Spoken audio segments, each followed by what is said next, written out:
ओम शांति। आज की हम अव्यक्त मुरली सुनेंगे।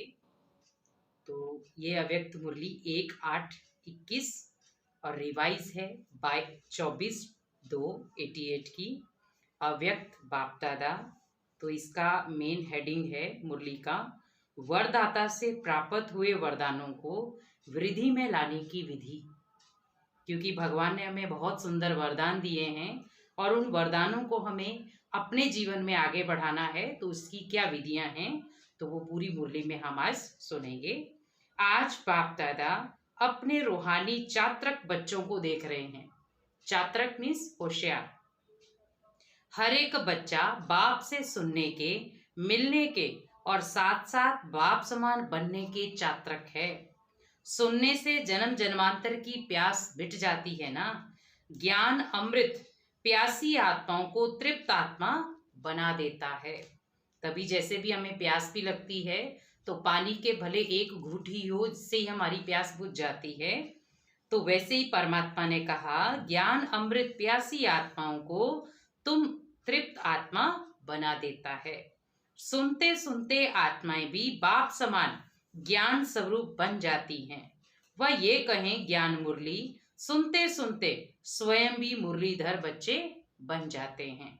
क्योंकि भगवान की मुरली में हम जो भगवान से डायरेक्टली कहें या इनडायरेक्टली जो भी बातचीत करते हैं, उसका निवारण वो हमें मुरली के रूप में देता है। रूहानी मिलन मनाते बाप के स्नेह में समा जाते, मिलन मनाते लवलीन मगन स्थिति वाले बन जाते हैं ना।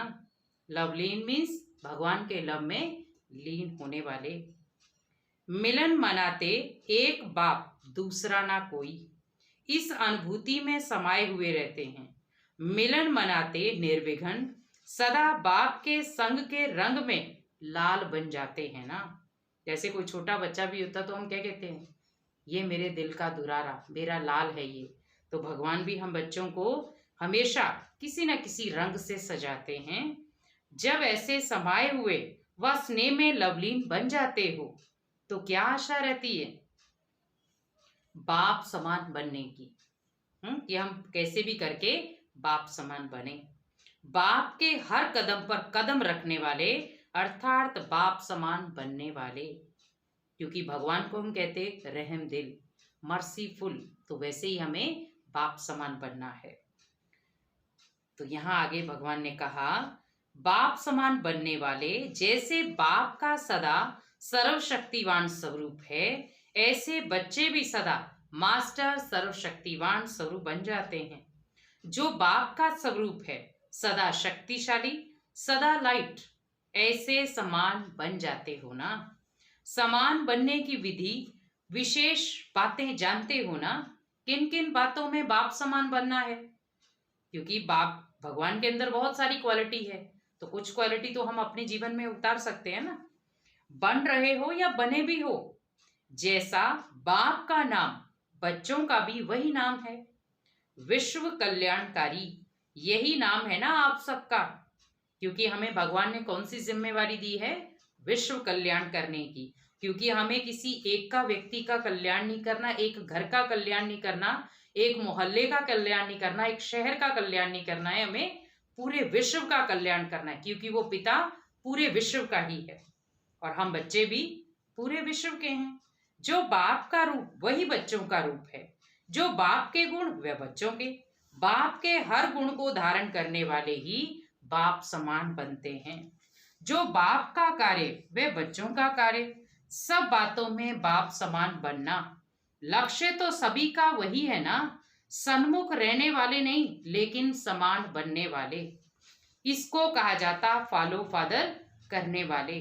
तो अपने को चेक करो कि क्या है, क्या मैं भगवान के लायक हूं। सब बातों में कहां तक बाप समान बने हैं। समान बनने का वरदान आदि से बाप ने बच्चों को दिया है। आदि का वरदान है सर्व शक्तियों से संपन्न भव। क्योंकि जब हम भगवान को याद करते हैं तो हमें 8 शक्तियां मिलती हैं।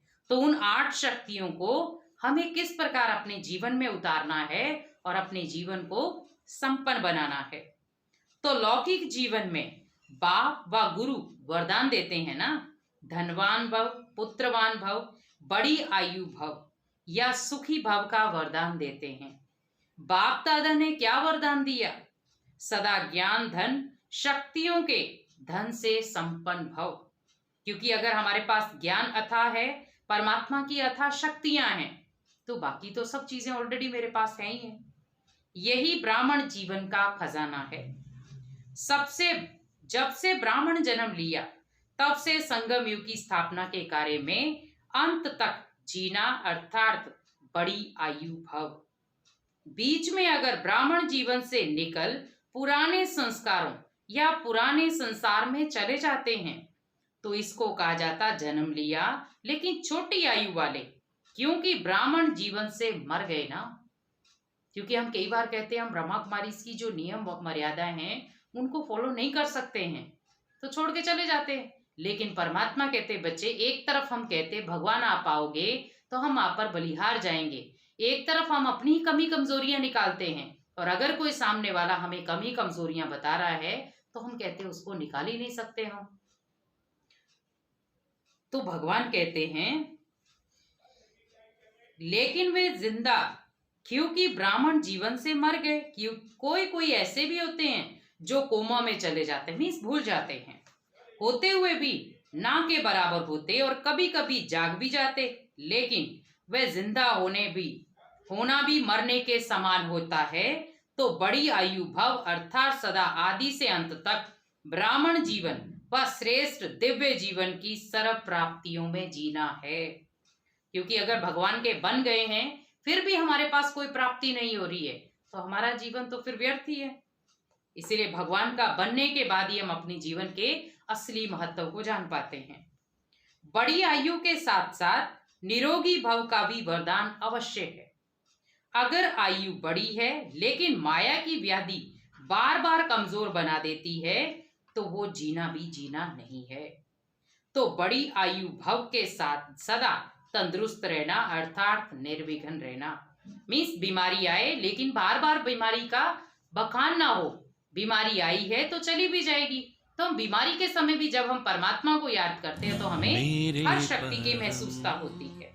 तो बार बार उलझन में वह दिल शिकस्त की स्थिति के बिस्तर हवाले नहीं होना है कि कर लेंगे देख लेंगे, मेरे से नहीं हो रहा है, मैं कैसे करूंगा, मेरा तो कोई साथी नहीं है, तो बहुत जल्दी हम दिल शिकस्त हो जाते हैं।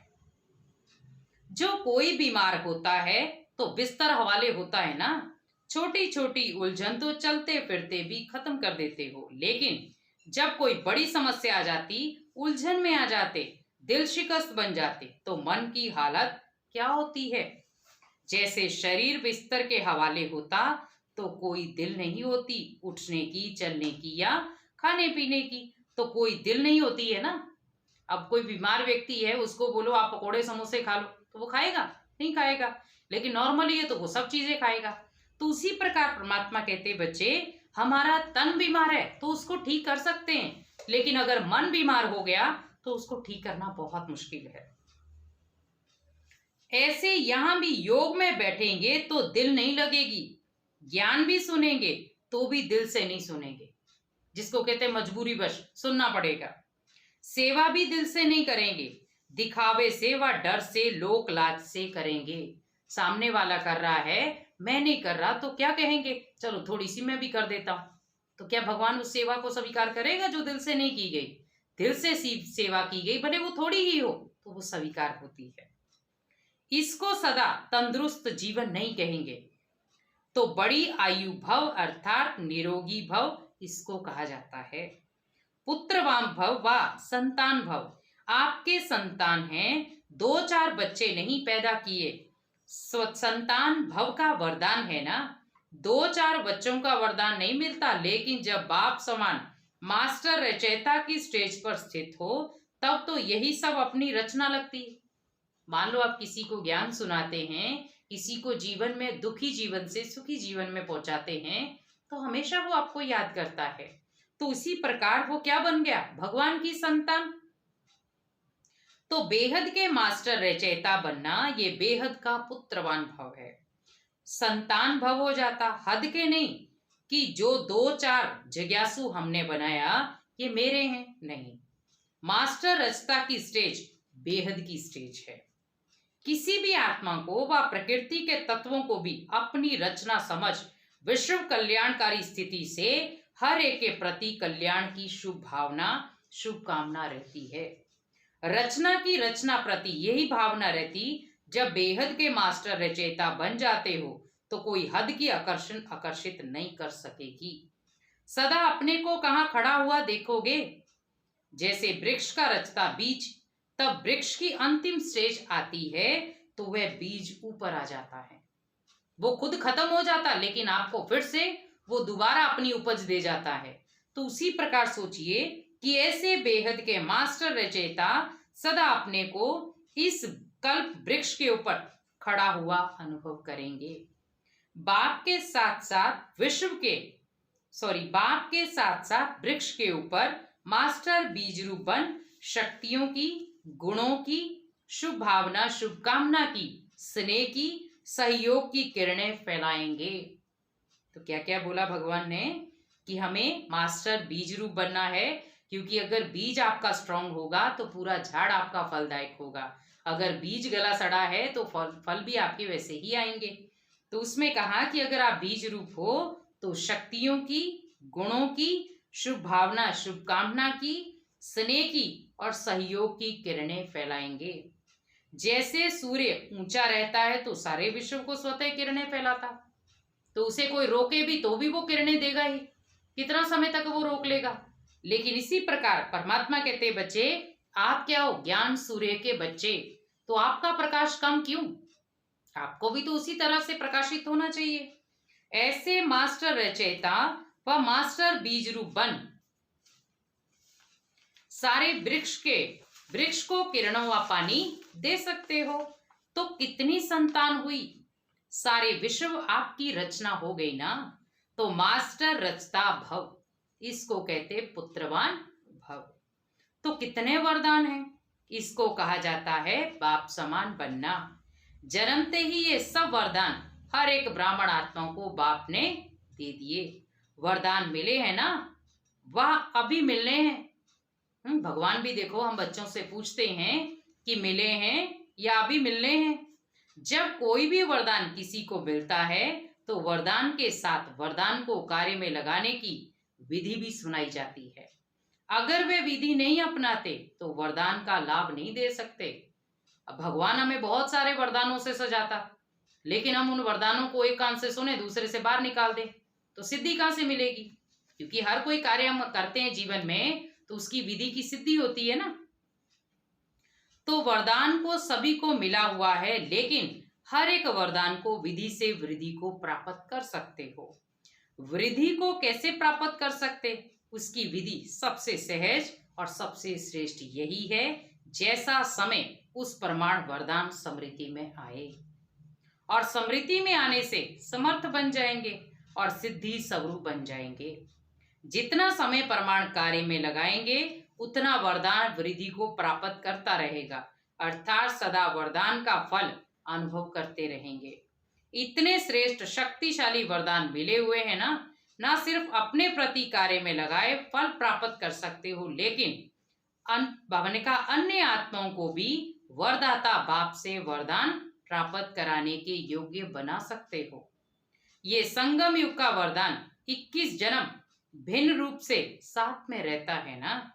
ये संगम का रूप अलग है और 21 जन्म यही वरदान जीवन के हिसाब से चलता रहता है, लेकिन वरदाता और वरदान प्राप्त होने का समय अभी है।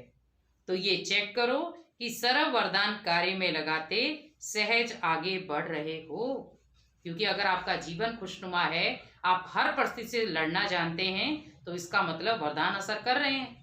और अगर हम हताश हो जाते, दिल शिकस्त हो जाते, तो इसका मतलब वरदानों को सही तरीके से यूज कर ही नहीं रहे हैं। जैसे डॉक्टर भी कहता है कि अभी दवाई जो है वो असर करेगी। अब हम सोचते हैं कि जहाँ 104 फीवर था 2 हो गया, इसका मतलब दवाई असर कर रही है। तो ये वरदान की विशेषता है कि वरदानी को कभी मेहनत नहीं करनी पड़ती, क्योंकि वो मोहब्बत से कार्य करता है, भगवान से प्यार है तो कर रहा है। जब भक्त आत्माएं भी मेहनत कर थक जाती हैं तो बाप से वरदान ही मांगती हैं, आपके पास भी जब लोग आते हैं योग लगाने की मेहनत नहीं करनी चाहते, तो क्या भाषण बोलते हो ना, तो क्या भाषा बोलते हो? कहते हैं सिर्फ हमें वरदान दे दो, माथे पर हाथ रख दो। आप ब्राह्मण बच्चों के ऊपर वरदाता बाप का हाथ सदा है, श्रेष्ठ मत ही हाथ है। क्योंकि भगवान की अगर श्रेष्ठ मत पर चल रहे, इसका मतलब उसके हाथ में मेरा हाथ है। स्थूल हाथ तो 24 घंटे नहीं रखेंगे ना। ये बाप के श्रेष्ठ मत का वरदान रूपी हाथ सदा बच्चों के ऊपर है। अमृत वेले से लेकर रात को सोने तक हर श्वास के लिए, हर संकल्प के लिए, हर कर्म के लिए श्रेष्ठ मत का हाथ है ही। इसी वरदान को विधि पूर्वक चलाते चलो तो कभी भी मेहनत नहीं करनी पड़ेगी। जैसे देवताओं के लिए गायन है इच्छा मात्रम अविद्या, ये है फरिश्ता जीवन की विशेषता। देवताई जीवन में तो इच्छा की बात ही नहीं, ब्राह्मण जीवन सो फरिश्ता जीवन बन जाती, अर्थात कर्मातीत स्थिति को प्राप्त हो जाते। किसी भी शुद्ध कर्म व व्यर्थ कर्म व विकर्म का पिछला कर्म किसी भी कर्म के बंधन में बंध कर करना, इसको कर्मातीत अवस्था नहीं कहेंगे। क्योंकि कर्मों में अटैच होके हम भले विकर्म कर रहे हैं या कोई भी कार्य कर्म कर रहे हैं। एक है कर्म का संबंध और एक है बंधन। संबंध मीन्स बहुत बखूबी प्यार से निभा रहे हैं, और एक है मजबूरी वश बंधन से निभा रहे हैं, तो दोनों में अंतर हो जाता है। तो जैसे ये गायन है हद की इच्छा से अविद्या, ऐसे फरिश्ता जीवन व ब्राह्मण जीवन अर्थात मुश्किल। शब्द की अविद्या, बोध से अविद्या, मालूम ही नहीं ये क्या होता है। हम कहें नहीं भगवान को याद करना बोझ है, भगवान को प्रसाद बनाना बोझ है, भगवान की सेवा करना बोझ है, भगवान का ज्ञान सुनना बोझ है, तो हम जैसा तो नास्तिक कोई नहीं फिर। इसीलिए भगवान कहते बच्चे उसमें मेहनत नहीं होनी चाहिए, मुश्किल शब्द होना ही नहीं चाहिए। तो वरदानी आत्मा अर्थात मुश्किल जीवन से अविद्या का अनुभव करने वाले, इसको कहा जाता वरदानी आत्मा। तो बाप समान बनना अर्थात सदा वरदाता से प्राप्त हुए वरदानों से पलना, सदा निश्चित विजय अनुभव करना कि मेरी विजय तो हुई पड़ी है, क्योंकि विजय का जो बड़ा सागर है वो मेरे साथ है। कई बच्चे पुरुषार्थ तो बहुत अच्छा करते, लेकिन पुरुषार्थ का बोझ अनुभव होता है। ये यथार्थ पुरुषार्थ नहीं है। पुरुषार्थ हो लेकिन इतना लाइट वेट में हो कि भारीपन लगे ही नहीं जीवन में। अटेंशन रखना ये ब्राह्मण जीवन की विधि है, लेकिन अटेंशन टेंशन में बदल जाता है। नेचुरल अटेंशन नहीं रहता, इसको भी यथार्थ अटेंशन नहीं कहा जाता। जैसे जीवन में स्थूल नॉलेज रहती है कि ये चीज अच्छी है, ये बात करनी है या ये नहीं करनी है, तो नॉलेज के आधार पर जो नॉलेजफुल होते हैं उनकी निशानी है, उनको नेचुरल अटेंशन रहती है। अभी जो पढ़ा लिखा व्यक्ति होगा वो सोच समझ के बोलेगा। अब कोई है ही ऐसा, तो बाबा ने कहा वो कुछ भी बोलता रहेगा, तो हम सोच ही लेते हैं कि ठीक है ये पढ़ा हुआ नहीं है। लेकिन आज तो पढ़े लिखे भी बहुत गलतियां करते। उनको नेचुरल अटेंशन रहता, ये खाना है, ये नहीं खाना है, ये करना है और ये नहीं करना है। आज मान लो आपके शरीर को अगर शुगर पेशेंट है और आपको डॉक्टर ने चीनी के लिए सख्त मना किया है, अब हम बार बार शुगर को खाते रहे तो किसका लॉस है? डॉक्टर का तो नहीं है, वो तो पैसे ले लेगा, लेकिन लॉस किसका है? आपका। तो इसीलिए भगवान भी कहते जो आपके काम की चीजें नहीं है उनको छोड़ दो। तो हम भगवान को छोड़ देते, भगवान के ज्ञान को छोड़ देते या उसको ही मुश्किल समझते। ये करना है, ये नहीं करना है। हर कदम में टेंशन नहीं रहता कि ये करूं या नहीं करूं, ये खाऊं या नहीं खाऊं, ऐसे चलूं व नहीं। नेचुरल नॉलेज की शक्ति से अटेंशन है। ऐसे यथार्थ पुरुषार्थ का हर कदम हर कर्म में नेचुरल अटेंशन रहता, क्योंकि नॉलेज की लाइट माइट स्वतः यथार्थ रूप से यथार्थ रीति से चलाती है। तो पुरुषार्थ भले करो, अटेंशन जरूर रखो, लेकिन टेंशन के रूप में नहीं। जब टेंशन में आ जाते हो तो चाहते हो बहुत काम करने व बनाने वाले बनने चाहते हो नंबर 1। जब टेंशन में आ जाते हो तो चाहते हो हम काम करने व बनना चाहते हैं नंबर 1, लेकिन टेंशन जितना चाहते हो उतना करने नहीं देती है। क्योंकि बनना चाहे महाराजा, लेकिन टेंशन है बना दिया भिखारी। तो फायदा नहीं है ना कुछ भी, तो टेंशन क्यों करें। जो बनना चाहते हो वह बनने नहीं देता टेंशन, टेंशन को पैदा करता है, क्योंकि जो चाहते हैं वही नहीं होता, तो टेंशन बढ़ जाती है। तो पुरुषार्थ सभी करते हो, लेकिन कोई ज्यादा पुरुषार्थ तो कोई भारी कर देते, तो कोई फिर बिल्कुल अलबेले हो जाते हैं, कर लेंगे आज नहीं तो कल कर लेंगे, कल नहीं तो परसों कर लेंगे, परसों नहीं तो नरसों कर लेंगे, और नरसों अगर शरीर छूट जाए तो कभी भी नहीं कर पाएंगे। जो होना होगा हो जाएगा, देखा जाएगा। कई बार हम कहते हैं ना अभी तो हमारे खाने पीने की उम्र है, आज देखा जाए ये भी व्यक्ति नहीं कह सकता अब खाने पीने की उम्र है, क्योंकि कब उम्र निकल जा रही है और कब हम शरीर छोड़ रहे हैं ये भी पता नहीं चल रहा। देखा जाएगा, कौन देखता है कौन सुनता है, तो ना वह अच्छा ना वह अच्छा। इसीलिए बैलेंस से बाप की ब्लेसिंग वरदानों का अनुभव करो। सदा बाप का हाथ मेरे ऊपर है, इस अनुभव को सदा स्मृति में रखो। जैसे भक्त आत्माएं स्थूल चित्र को सामने रखती हैं कि माथे पर वरदान का हाथ है, तो आप भी चलते फिरते बुद्धि में ये अनुभव का चित्र सदा स्मृति में रखो। समझा? बहुत पुरुषार्थ किया, अब वरदानों से पलते उड़ते चलो। बाप के ज्ञानदाता वरदाता का अनुभव किया, अब वरदाता का अनुभव करो। पहले विधाता का किया, अभी वरदाता का करो। अच्छा, सदा हर कदम में बाप को फॉलो करने वाले, सदा अपने को वरदाता बाप के वरदानी श्रेष्ठ आत्मा अनुभव करने वाले, सदा हर कदम सहज पार करने वाले, सदा सर्व वरदान समय पर कार्य में लगाने वाले, ऐसे बाप समान बनने वाले श्रेष्ठ आत्माओं को बाप दादा व वरदाता के रूप में याद प्यार और नमस्ते। रूहानी बाप की रूहानी बच्चों को नमस्ते, रूहानी बच्चों की रूहानी बाप दादा को नमस्ते। मुख्य महारथी भाइयों से मुलाकात। जन्म से कितने वरदान मिले हैं? हर एक को अपने अपने वरदान मिले हुए हैं। जन्म ही वरदानों से हुआ है, नहीं तो आज इतना आगे नहीं बढ़ सकते। वरदान से जन्म हुआ, इसीलिए बढ़ रहे हो। पांडवों की महिमा कम थोड़ी है, हर एक की विशेषता का वर्णन करें तो कितनी है। ये जो भागवत बना हुआ है वह बन जाए, वह बन जाए। बाप की नजर में हर एक की विशेषता है, क्योंकि भगवान के घर में बच्चा आया है तो कुछ विशेषता के कारण ही आया। भगवान ने उसके अंदर कुछ देखा तभी तो वो अंदर लेकर आया, और कुछ देखते भी नहीं देखते, चाहते भी नहीं चाहते, तो विशेषता सदा आगे बढ़ा रहे हो और बढ़ाते रहेंगे। जो जन्म से वरदानी आत्माएं हैं वे कभी भी पीछे नहीं हट सकती, सदा उड़ने वाले वरदानी आत्माएं हो। वरदाता बाप के वरदान आगे बढ़ा रहे हैं। पांडव गुप्त रहते हैं, लेकिन बाप दादा के दिल पर सदा प्रत्यक्ष हैं। अच्छे अच्छे प्लान तो पांडव ही बनाते हैं ना, क्योंकि शक्तियां तो आगे कर सकते हैं, लेकिन पांडवों के अंदर ऑटोमेटिकली पहले से वो स्किल रहती है। शक्तियां शिकार करती, लेकिन कमाल लाने वालों की।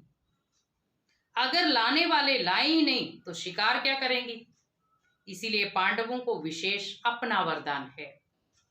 तभी देखो हम देवियों के साथ एक लोंकड़ा दिखाते हैं। याद और सेवा का बल विशेष मिला हुआ है ना। याद का बल भी विशेष मिलता, सेवा का बल भी विशेष मिलता। क्यों? क्योंकि याद का बल भी है तो सेवा का बल भी है। उसका कारण है क्योंकि जितना आवश्यकता के समय कार्य में लाए उसको विशेष वरदान मिला हुआ है ना। जैसे आदि में जब स्थापना हुई तो वहां पांडव मर्ज थे, इमर्ज नहीं थे। शक्तियां एग्जाम्पल बनी, इन्हों के एग्जाम्पल को देख आगे बढ़े, तो ये आवश्यकता के समय एग्जाम्पल बने। इसीलिए जितना जो आवश्यकता के समय सहयोगी बने, चाहे जीवन से चाहे सेवा से, उसको ड्रामानुसार विशेष बल मिलता है। क्योंकि भगवान ने उनको सिलेक्ट किया है सेवाओं में, तो हम कुछ नहीं कह सकते। क्योंकि भगवान कहते हैं ना कि हमेशा कि जीवन में बड़े से बड़ा कार्य हो सकता है, लेकिन उसके लिए भी हमें, आज मान लो हम कोई भी कार्य करते तो पहले भगवान को याद करते। तो अगर इतनी शक्ति है तो हम खुद करके दिखाए ना, लेकिन किसको याद करते पहले? भगवान को। तो उसको ड्रामानुसार विशेष बल मिलता है। अपना पुरुषार्थ तो है ही, लेकिन एक्स्ट्रा बल मिल जाता। अच्छा, सेवा करने से जो सर्व आत्माएं खुश होती हैं उसका भी बहुत बल मिलता है। जो अनुभवी आत्माएं हैं उन्हों के सेवा की आवश्यकता है, क्योंकि जिन्होंने साकार में पालना ली है उन्हों को देख करके सदा बाप की याद आती है। कभी भी आप लोग कहाँ जाएंगे तो विशेष क्या पूछेंगे? चरित्र सुनाओ, कोई बाप की बातें सुनाओ। तो विशेषता है ना, इसीलिए सेवा की विशेषता का वरदान मिला हुआ है। चाहे स्टेज पर खड़े होकर भाषण ना भी करो, लेकिन ये सबसे बड़ा भाषण है। चरित्र सुनाकर चरित्रवान बनने की प्रेरणा देना, ये सबसे बड़ी सेवा है। तो सेवा पर जाना ही है और सेवा के निमित्त बनना ही है। तूफान तो लाखों आएंगे, लेकिन उन लाखों तूफानों को क्रॉस करके हमें भगवान की सेवा का हाथ पकड़ना ही है। अच्छा, वरदान है आज का, हद की जिम्मेवारियों को बेहद में परिवर्तन करने वाले स्मृति स्वरूप नष्टो मोहा भव।